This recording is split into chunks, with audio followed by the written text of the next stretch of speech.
જઈને આપણે થોડોક વિરામ લઈએ. ભલે મહારાજા, જેવી આપની આજ્ઞા. ચાલો રાજકુમારો.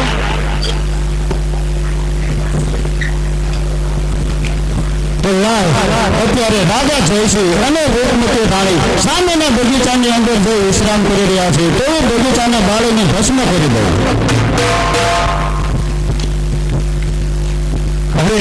આ મારો બગીચો વેરાન થઈ ગયો છે. નક્કી આ પાટિયાઓના પગલા પડ્યા કાકા છે. મારા બગીચામાંથી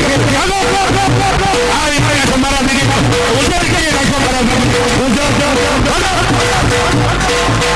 મારો બગીચો વેરાન ખરાન કરી નાખ્યો.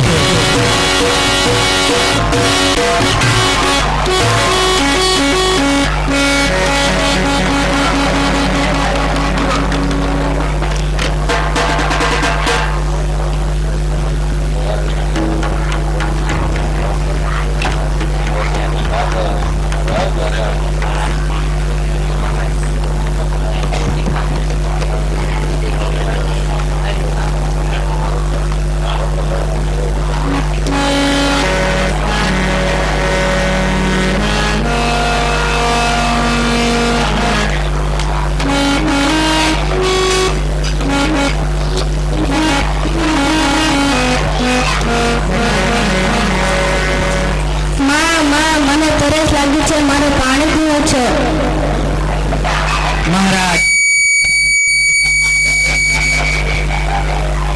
મહારાજ, હવે તો આપણી દશા બેઠી છે. જ્યારે આપણા કુંવરો પાણી માંગતા હતા ત્યારે દૂધ હાજર થતું હતું મહારાજ, અને જ્યારે ભોજન માંગતા હતા ત્યારે 32 ભાતના ભોજન મળતા હતા. પણ અત્યારે આપણા કુંવરને પીવા માટે પાણી પણ મળતું નથી. આપણી દશા તો જો મહારાજ, આ શું થઈ રહ્યું છે મહારાજ? હા મહારાણી, થોડી ધીરજ રાખો. જો સામે વાવ દેખાય છે ત્યાં જરૂર પાણી છે અને આપણે ત્યાં જઈને પાણી પીશું. ભલે મહારાજ.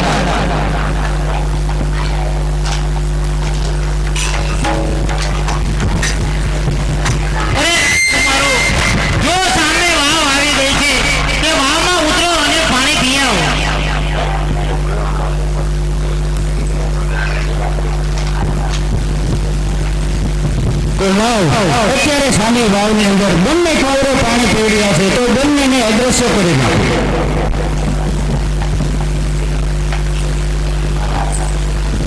અરે મહારાજ, આ શું થઈ ગયું મહારાજ? આપણા બંને કુંવરો પાણી મહારાજ, આપણા બંને કુંવરો અદ્રશ્ય થઈ ગયા મહારાજ. થઈ ગયું આ શું કર્યું મહારાજ? છોડી દો મહારાણી.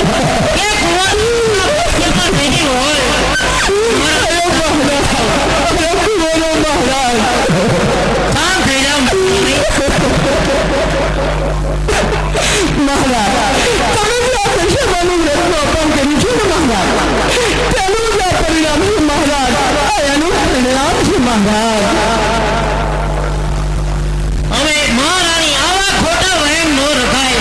હવે જે થયું છે, હવે ચાલો આગળ ચાલીએ આપણે.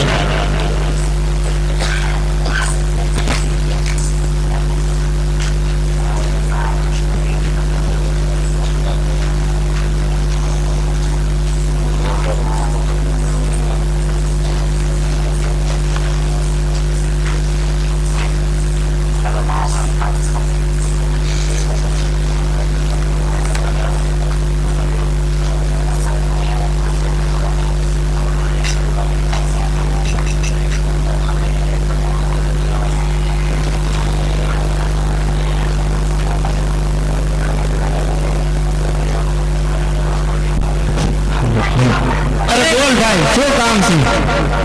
અરે મહારાણી, હવે જુઓ, આપણા દેશનું નગર આવી ગયું છે તો સામે ગામ લોકો છે તેમની સાથે આપણે સમાચાર મોકલાવીએ.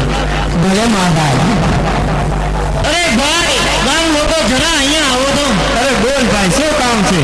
આ નગરના મહારાણી કર્ણાવતી મારા બહેન થાય છે, તો તેમના જઈને કહો કે ગામની ભાગોળે તમારા ભાઈ ભાભી આવ્યા છે. અરે જાઉં છું અને અત્યારે સમાચાર તમારે આપું છું. ભલે ભલે ભાઈ.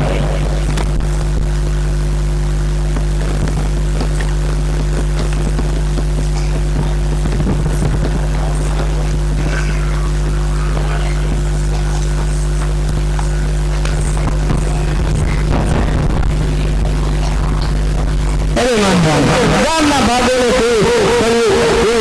ઉઠાડી આવ્યો છે અને કહે છે જય શ્રી મારું નામ છે અને તેમને મોકલ્યો છે કે તેમને મળવા માંગે છે.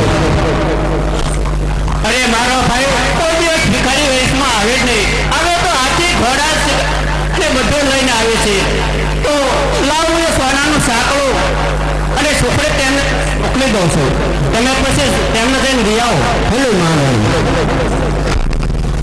લો આ સોનાનું સાંકળું અને છોકરી છે મારા ભાઈને આપી દેજો. ભલે મહારાણી જય અને આપી દો.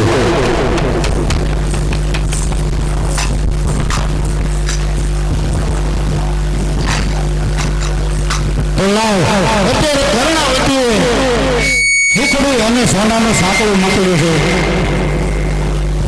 તો એ છોકરીને દોડ અને એ સાંકળાનો સાપ બનાવી દો.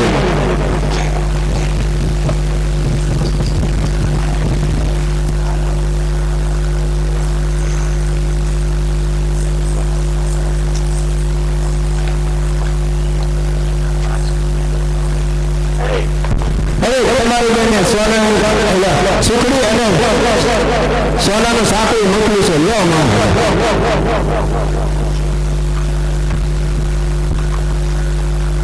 તો મહારાજ